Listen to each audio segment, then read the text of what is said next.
Saya akan bertanggung jawab untuk Anda. Gadis itu hanya karena mendengarkan perkataan seorang pria, kemudian menyimpan dirinya sendiri, menyerahkan keperawanannya selama 20 tahun kepada pria. Siapa sangka keesokan harinya terbangun dengan kaget, menemukan seorang model pria asing di sampingnya. Barulah gadis itu menyadari bahwa dia telah ditipu oleh adik perempuannya yang licik. Kembali ke rumah dengan marah ingin menuntut pertanggungjawaban. Dia tidak tahu kalau model pria di depannya ternyata adalah orang terkaya di negara itu, karena diracun dan dimanfaatkan semalam menjadi tamu di tempat tidur gadis itu. Namun yang tidak diketahui gadis itu adalah bahwa di dalam perutnya telah tertanam benih kembar naga dan fenghuang. Gadis itu baru saja pulang ke rumah dan langsung dimarahi oleh ayahnya. Adik perempuan yang licik juga berada di samping, membalikan fakta dan memprovokasi, menyalahkan wanita yang memberikan dirinya kepada model pria merusak reputasi keluarga. Ternyata adik perempuan yang licik itu selalu cemburu sejak kecil. Gadis itu selalu lebih unggul darinya dalam segala hal. Maka dia memanfaatkan kesempatan ini untuk mengusirnya dari rumah. Pada saat itu, orang terkaya juga menemukan informasi tentang gadis itu. Pergi ke rumahnya untuk memenuhi janji semalam. Siapa sangka ketika turun dari mobil, dia baru saja tiba. Gadis itu keluar dari rumah dengan cepat, hanya karena malam terlalu gelap. Mereka melewati satu sama lain tanpa mengenali wajah. Saat gadis itu pikir dia akan terlantar di jalanan, dia menerima undangan dari Universitas Kedokteran Tradisional terkemuka di negara itu. Memerlukan pelatihan rahasia selama 7 tahun. Harus mengasingkan diri di pegunungan selama 7 tahun. Boleh saya minta persetujuan Anda? Saya setuju. 7 tahun berlalu begitu cepat.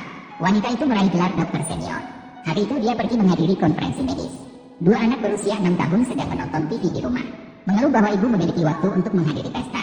Lebih baik mencari ayah. Setelah mendengar keluhan adik perempuannya, dia menggunakan keahlian hakim yang luar biasa di layar besar di seluruh negeri. Dia memulai iklan pencarian pasangan untuk wanita itu. Dan secara kebetulan, CEO yang telah mencarinya selama 7 tahun melihatnya.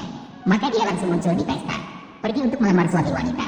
Wanita langsung mengenali pria itu adalah model pria 7 tahun yang lalu, menyalahkan mengapa dia muncul di sini.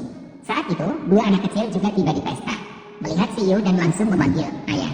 CEO dengan senang melihat anak yang tiba-tiba muncul. Tidak pernah terbayangkan malam itu, wanita ternyata hamil anak kembar. Maka dia ingin menjelaskan identitasnya kepada wanita, bukan sebagai model, tapi sebagai orang terkaya di negara. Handphone wanita tiba-tiba berdering. Halo, Nona Jian Yu, orang terkaya di Lunchen, keluarga Mohis, bersedia membayar 5 juta untuk dokter terkenal. Boleh saya bertanya apakah Anda bersedia pergi? Tidak pergi.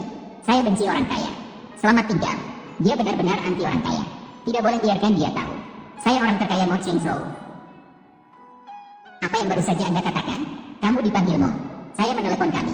Mo Cheng, Agniu, Mo Agniu. Senang bertemu denganmu. Nama kamu cocok banget dengan identitasmu.